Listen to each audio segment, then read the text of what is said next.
Eh, c'est quoi la différence entre une peur et cette pièce? Et à quoi ça sert de le savoir? Elle a un côté pile, un côté face. Et en fait, ben, la peur, c'est comme une pièce. Ça veut dire que on a un côté pile, un côté face. Ah, c'est chelou. Non. Non.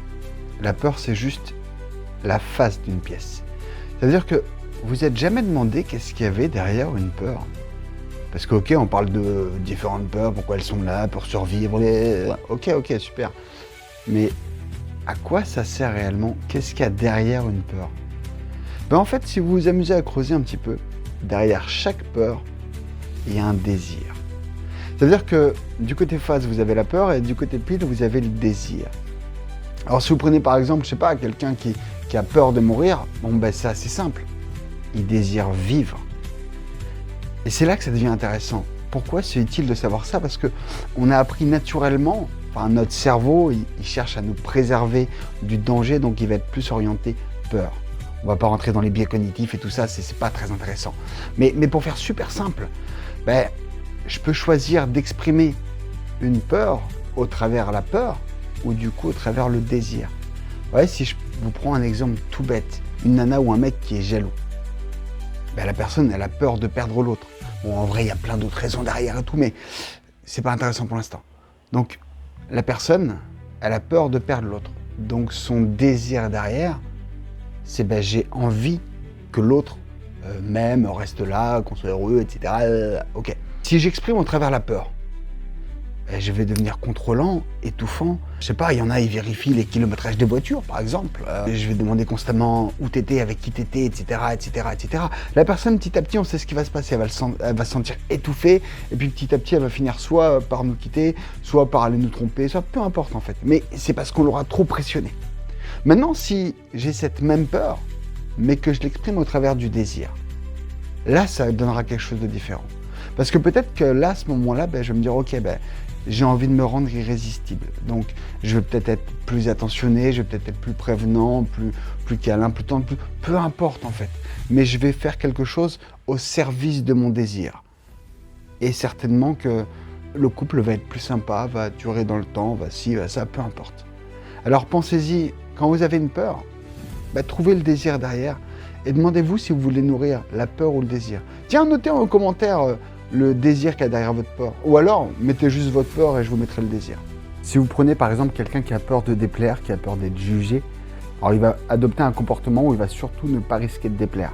Donc il va répondre inconsciemment aux attentes de l'autre, il va être comme il croit que ce que l'autre attend, etc., etc. Il va se modifier, ça ne va pas être lui-même. Dans le lien, ça va se sentir.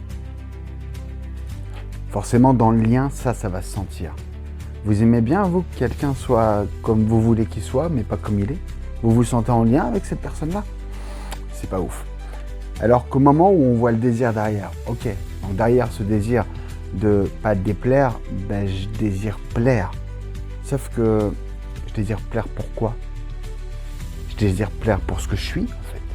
Je désire me sentir accepté, et c'est ça le mot.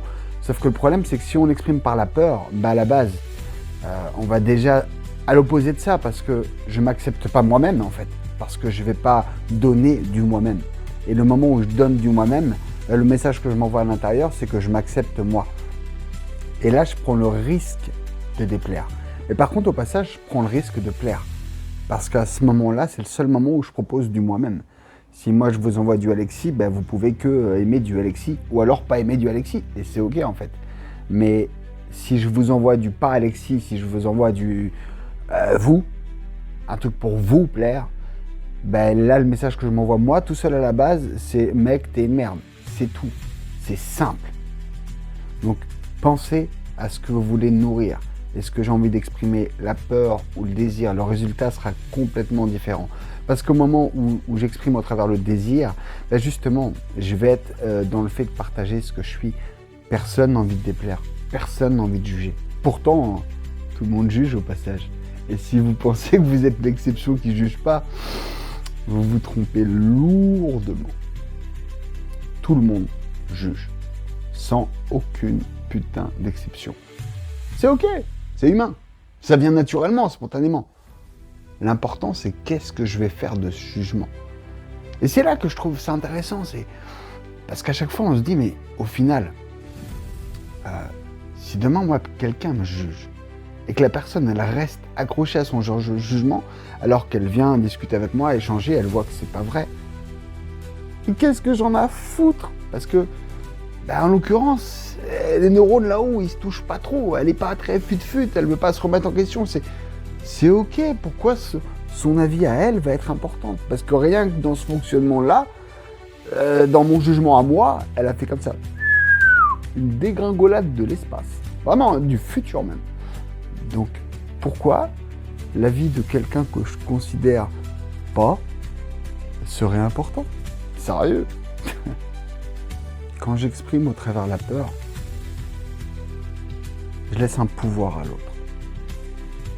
Quand j'exprime à travers la peur, je laisse un pouvoir à mon propre jugement, au jugement de l'autre.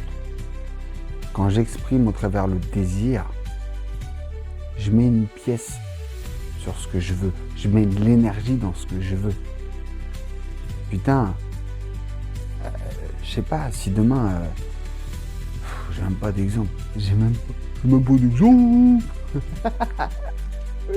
Quelle partie de vous avez envie de nourrir à ce moment-là?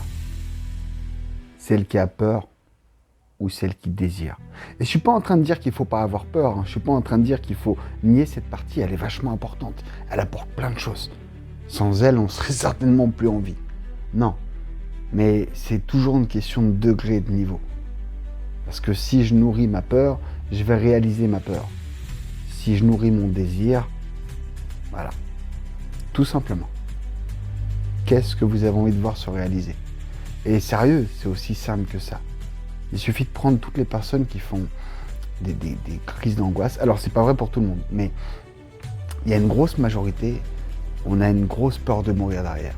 Comme je l'ai dit au début, quelqu'un qui a peur de mourir, il désire vivre. Sauf que si je l'exprime au travers la peur, je vais être en flip du moindre truc qui m'arrive, du moindre symptôme, stress, quoi que ce soit, peu importe. Je vais être en hyper-vigilance pour préserver ma vie à tout prix, pour vivre. Mais donc je l'exprime au travers la peur. Donc je vais peut-être pas sortir parce que dehors ça représente un danger. Je vais peut-être pas prendre la voiture parce que ça représente un danger. Oh là là, l'autoroute ça va vachement vite. Oh là là, je peux glisser dans le magasin sur un pot de banane et mourir bêtement. Wow. Là je vous le fais en rigolant, mais c'est à peu près ce qui se passe malheureusement dans la tête de quelqu'un qui a peur de mourir. Il va vraiment tout valider, tout cadenasser dans tous les coins pour ne surtout pas risquer de mourir. Et le moindre truc va le mettre en alerte. Sauf que notre corps, c'est comme une baraque. Il y a des bruits des fois, on ne sait pas d'où ils sortent.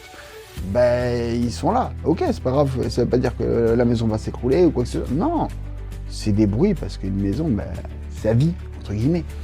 Et nous, notre corps, c'est pareil. Il y a des douleurs auxquelles on ne fait même pas attention. Mais à ce moment-là, quand on est en hyper-vigilance, cette douleur, on y fait attention. Cette douleur, on veut l'expliquer, on veut la comprendre, on veut savoir pourquoi elle est là. Et là, elle vient nous pourrir comme c'est pas permis. À ce moment-là, on n'est déjà plus vivant. À ce moment-là, on est déjà passé en mode mort-vivant. Les gens qui fonctionnent comme ça, c'est des gens, ils sont déjà morts. Et c'est hyper triste. Et quand vous leur dites, ça leur met une claque de l'espace. Et ils en ont besoin parfois. Alors que si je me dis, ok, j'ai peur de mourir, mais du coup, je désire vivre. Est-ce que je veux gâcher du temps, des années, des mois, des moments de partage en famille, avec des amis, peu importe. Est-ce que je veux gâcher ces moments? Est-ce que je veux pas les vivre? À chaque minute qui passe, c'est fini, elle revient pas. On revient pas en arrière, c'est terminé. Le temps, une fois qu'il est passé, on peut pas se dire « je rattraperai plus tard ». Non, non, non. Du temps passé, c'est du temps passé. C'est fini. C'est ok. Et donc un truc vachement intéressant, d'ailleurs, par rapport à ça, c'est justement de presque se rappeler qu'on va mourir. C'est une réalité. Si vous croyez que c'est pas vrai, c'est compliqué, il faut retourner un peu à l'école. Mais bien sûr qu'on va mourir. On va tous mourir un jour. C'est la seule putain de certitude qu'on a depuis qu'on est venu au monde. On va mourir.